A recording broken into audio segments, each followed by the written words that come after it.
Question है आपका, वह शब्द ढूंढिए जो कि जियोमेट्री शब्द के अक्षरों के प्रयोग से नहीं बना है। तो इसमें हमें ऐसा जो अक्षर है वो फाइंड आउट करना है। तो पहला लिखा हुआ है हेक्टियरी, तो इसमें एच है, यहाँ पर भी आपका एच है, यहाँ पर ई है, यहाँ पर भी आपका ई है, यहाँ पर सी है, तो इसमें भी सी है, इसमें ए है, यहाँ पर भी ए है, यहाँ पर आर है, तो इसमें भी आर है, यहाँ पर ई है, तो इसमें भी डबल बार ई है। तो हेक्टियर शब्द तो बन जाएगा। अब हम बात करते हैं सेकंड वाले ऑप्शन की बात करते हैं। मदर आपका लिखा हुआ है, तो इसमें एम है, ओ है, टी है, एच ई आर, पूरा का पूरा मदर इससे बना हुआ है। तो मदर भी आपका बना हुआ है। अब हम बात करते हैं टीचर की, हम बात करते हैं। तो टी इसमें है, टी यहाँ पर भी है, ई इसमें है, ई इसमें भी है, ए इसमें है, तो ए इसमें भी है, सी इसमें है, तो सी इसमें भी है, एच इसमें है, तो एच इसमें भी है, ई इसमें है, तो इसमें भी दो बार ई है, इसमें आर है, तो इसमें भी आपका आर है। मतलब टीचर शब्द भी से बना हुआ है। अब ऑप्शन नंबर डी को हम चेक करते हैं, जिसमें शब्द आपका फादर लिखा हुआ है। तो इसमें सबसे पहले एफ लिखा हुआ है, लेकिन इसमें जियोमेट्री शब्द में कहीं पर भी एफ नहीं लिखा हुआ। इस कारण से जो फादर जो शब्द है वो जियोमेट्री से नहीं बना। इस कारण से ऑप्शन नंबर डी हमारा करेक्ट आंसर हो जाएगा। क्वेश्चन है आपका, यदि ब्यूरोक्रेटिक शब्द में प्रथम और सप्तम अक्षरों को आपस में अदला बदली कर दिया जाए, साथ ही दूसरे और आठवें को भी एवं इसी क्रम में आगे, तब बाएं से पांचवा अक्षर कौन सा होगा, ये आपको यहाँ पर फाइंड आउट करना है। टी होगा, आई होगा, बी होगा या सी होगा। तो इसे हमें जैसे क्वेश्चन में कहा गया है वैसे इसे हमें अरेंज करते हैं। तो सबसे पहले क्या कहा गया है, जो पहला लेटर है बी, उसको कहाँ रखना है, सप्तम जो अक्षर है इसके आगे हम काउंट करते हैं सातवां, 2 3 4 5 6 7। तो सातवां क्या आ गया आपका, सी आ गया।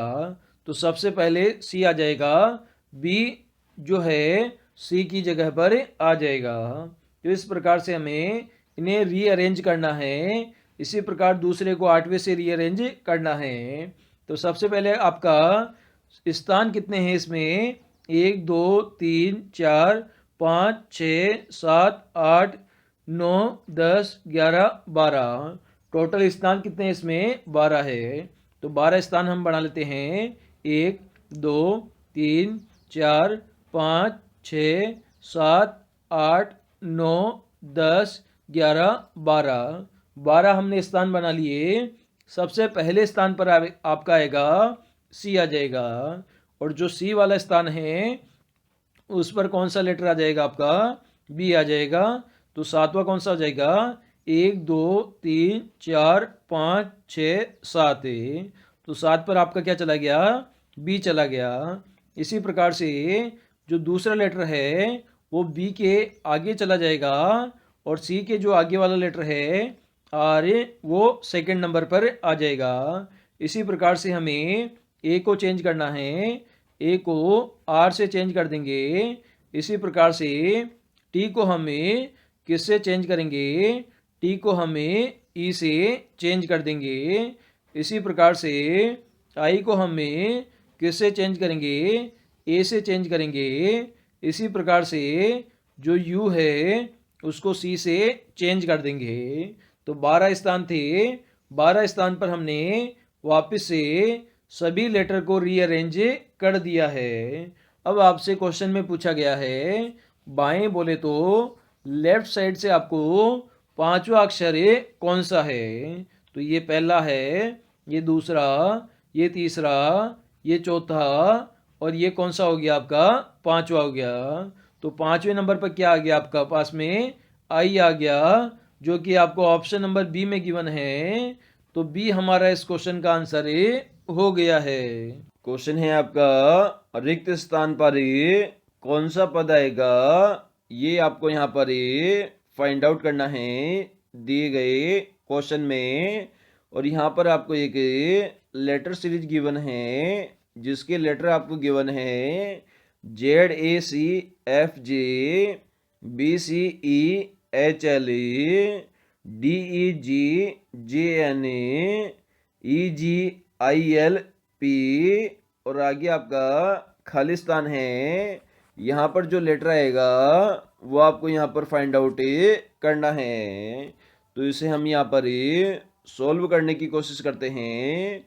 तो सबसे पहले लेटर के हमें दो फॉर्मेट लेते हैं, ZACFG लेते हैं, उससे हम देखते हैं आपका BCEHL कैसे आया। तो सबसे पहले आपको Z से B पर जाना है। तो Z के बाद में A आता है, A के बाद में B आता है। तो यहाँ पर दो लेटर आपको जोड़ने पड़ेंगे। सिमिलरली A से अगर आपको C पर जाना है तो A के बाद में B आता है, B के बाद में C आता है। तो यहाँ पर भी दो लेटर जोड़ने पड़ेंगे। आगे हम देखते हैं C से अगर आपको E पर जाना है तो C के बाद में D आता है, D के बाद में E आता है। तो यहाँ पर भी दो लेटर जोड़ने पड़ेंगे। आगे हम देखते हैं F से आपको H पर जाना है तो F के बाद में G आता है, G के बाद में H आता है। तो यहाँ पर भी दो लेटर जोड़ने पड़ेंगे। आगे हम देखते हैं J से आपको L पर जाना है तो J के बाद में K आता है, K के बाद में L आता है। तो यहाँ पर भी दो लेटर जोड़ने पड़ेंगे। तो आपका यहाँ पर फॉर्मेट बन गया +2 +2 +2 +2 और +2। तो इस प्रकार से स्टार्टिंग के पांचों लेटर में हमें अगर +2 कर दें तो आपकी आगे वाली सीरीज आपको प्राप्त हो जाती है। सिमिलर हमें B से D पर जाएंगे तो दो लेटर जोड़ेंगे, क्योंकि B के बाद C आता है, C के बाद D आता है। इसी प्रकार C से हम E पर जाएंगे तो C के बाद D आता है, D के बाद E आता है। तो यहाँ पर भी दो लेटर जोड़ देंगे। इसी प्रकार E से G पर जाना है तो E के बाद F आता है, F के बाद G आता है। तो यहाँ पर भी दो लेटर जोड़ेंगे। इसी प्रकार H से J पर जाना है तो H के बाद I आता है, I के बाद J आता है। तो यहाँ पर भी दो लेटर हम जोड़ देंगे। इसी प्रकार L से N पर जाना है तो L के बाद में M आता है, M के बाद में N आता है।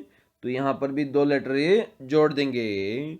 सिमिलरली D से हमें E पर जाना है तो D के बाद E आता है, D के बाद E आता है, E के बाद F आता है। तो यहाँ पर भी हमें दो लेटर ऐड कर देंगे। आगे हम देखते हैं E से आपको G पर जाना है तो E के बाद में F आता है, F के बाद में G आता है। तो यहाँ पर भी हम दो लेटर जोड़ देंगे। आगे हम देखते हैं G से आपको I पर जाना है तो G के बाद में H आता है, H के बाद में I आता है। तो यहाँ पर भी हम दो लेटर जोड़ देंगे। आगे हम देखते हैं जो आपका J है, J से L पर जाना है तो J के बाद में K आता है, K के बाद में L आता है। तो यहाँ पर भी हम दो लेटर जोड़ देंगे। इसी प्रकार N से P पर आपको जाना है तो आपका यहाँ पर N के बाद O आता है, O के बाद P आता है। तो यहाँ पर भी हमने दो लेटर जोड़ दिए हैं। तो यहाँ पर आपका एक फॉर्मेट आ गया है FGI FG ILP आ गया है। इसमें प्रत्येक में हमें दो दो लेटर जोड़कर आगे वाली लेटर सीरीज फाइंड आउट कर लेंगे। तो F में दो जोड़ेंगे GH, H आपका आ जाएगा। G में हम दो लेटर जोड़ेंगे तो G के बाद क्या आता है HI, तो आपका I आ जाएगा। इसी प्रकार I में हम दो लेटर जोड़ेंगे तो I के बाद J आता है और J के बाद में K आता है। इसी प्रकार L में हम दो लेटर जोड़ेंगे तो L के बाद में M आता है और M के बाद में N आता है। इसी प्रकार P में हम दो लेटर जोड़ेंगे तो P के बाद में Q आता है और Q के बाद में R आता है। तो आपका यहाँ पर फॉर्मेट बन गया है HIKNR बन गया है, HIKNR बन गया है, जो कि आपको ऑप्शन नंबर फर्स्ट में गिवन है। तो ऑप्शन नंबर फर्स्ट हमारा इस क्वेश्चन का आंसर हो जाएगा। नंबर सीरीज का आपको एक क्वेश्चन गिवन है जिसमें संख्याएं 16, 52, 63, 94, 46 और क्वेश्चन मार्क आपको गिवन है। तो किससे सोल्व करेंगे वो आपको देखना है और क्वेश्चन मार्क की जगह कौन सी संख्या आएगी ये आपको फाइंड आउट करना है। तो सीरीज आप देख पा रहे हो 61 से हम 52 पे गए, 52 से हम 63 पे गए, 63 से हम अचानक पर 94 पे गए, 94 से हमें 46 पे गए। तो इसमें आप कोई भी लॉजिक लगाओगे तो आप इसका आंसर नहीं निकाल पाओगे। तो इसमें हम सिंपल सा लॉजिक लगाते हैं। 61 को हम लिख सकते हैं 16 हम लिख सकते हैं, 52 को हमें 25 हम लिख सकते हैं, 63 को हमें 36 हम लिख सकते हैं, 94 को हमें 49 लिख सकते हैं और 46 को हमें 64 लिख सकते हैं। मतलब इनका हमने स्थान बदल दिया है। 6 की जगह हमने 1 को लिख दिया है और 1 की जगह हमने 6 को लिख दिया है। तो यहाँ से आप ये सीरीज देख पा रहे हो 16, 25, 36, 49, 64। तो यहाँ से आपको कुछ याद आ रहा होगा। 16 तो 4 का स्क्वायर होता है, 25 5 का स्क्वायर होता है, 36 6 का स्क्वायर होता है, 49 7 का स्क्वायर होता है, 64 8 का स्क्वायर होता है। इसी प्रकार से 9 का स्क्वायर कितना हो जाएगा, ये हमारा 81 आ जाएगा, जिसे हमें उल्टा करके 18 लिख देंगे, जो कि हमारा क्वेश्चन मार्क का आंसर हो जाएगा। तो सीरीज हमारी बन जाएगी 61, 52, 63, 94, 46 और 80। तो इस प्रकार से 18 हम मान फाइंड आउट कर लेंगे। सबसे पहले संख्याओं को हमने उल्टा करके लिखा, 61 को 16 लिखा, इसी प्रकार से हमने आगे तक लिखा। फिर हमने देख पाए कि जो 16 होता है वो तो 4 का स्क्वायर होता है, 25 5 का स्क्वायर होता है, 36 6 का स्क्वायर होता है, 49 7 का स्क्वायर होता है, 64 8 का स्क्वायर होता है और इसी प्रकार से 9 का स्क्वायर 81 होता है, जिसे हम उल्टा करके 18 लिखकर आंसर प्राप्त कर लिया है। क्वेश्चन है आपका, विजेत 5 किमी दक्षिण की ओर जाता है, फिर दाईं ओर घूमकर 3 किमी चलता है, फिर वह दाईं ओर मुड़ता है और 5 किलोमीटर चलता है। वह फिर बाईं ओर मुड़कर 5 किलोमीटर जाता है। वह प्रारंभिक स्थान से कितनी दूरी पर है, ये आपको बताना है दिए गए 4 ऑप्शन में से। तो इसके लिए आपको दिशाओं का नॉलेज होना चाहिए। इधर आपकी पूर्व दिशा होती है, इधर आपकी पश्चिम दिशा होती है, ऊपर आपकी उत्तर दिशा होती है और नीचे दक्षिण दिशा होती है। तो सबसे पहले कहा गया है जो विजेत है वो 5 किमी किस दिशा में जा रहा है, वो आपका 5 किलोमीटर दक्षिण दिशा की ओर जा रहा है। और फिर कहा गया है वह अपने दाईं ओर घूमकर 3 किलोमीटर चलता है। तो इसका दायां क्या हो जाएगा, ये वाला हो जाएगा और इसको हमने 3 किलोमीटर चला दिया है। फिर वापस कहा गया है वह अपने दाईं ओर मुड़ता है और 5 किमी चलता है। तो ये वापस से हमने दाईं ओर कितना किलोमीटर चला दिया, 5 किलोमीटर से चला दिया है। फिर कहा गया है वह बाईं ओर मुड़कर 5 किलोमीटर चलता है, तो बाईं ओर मुड़कर इसे 5 किलोमीटर हमने वापस चला दिया है। और आपसे पूछा गया है प्रारंभिक स्थान से वह कितनी दूरी पर स्थित है। तो ये इसका स्टार्टिंग पॉइंट है, यहाँ से इसकी अंतिम दूरी पूछी गई है, वह अब कहाँ पहुँच गया है। तो आप सभी जानते हैं ये जो बीच वाली डायरेक्शन है उसकी मेजरमेंट कितना है, 3 किलोमीटर है। ये आपका 5 किलोमीटर है, तो 3 और 5 कितना हो जाता है, आपका 8 किलोमीटर हो जाता है। तो इनके बीच की दूरी कितनी हो जाएगी, 8 किलोमीटर आपका आंसर ये हो जाएगा।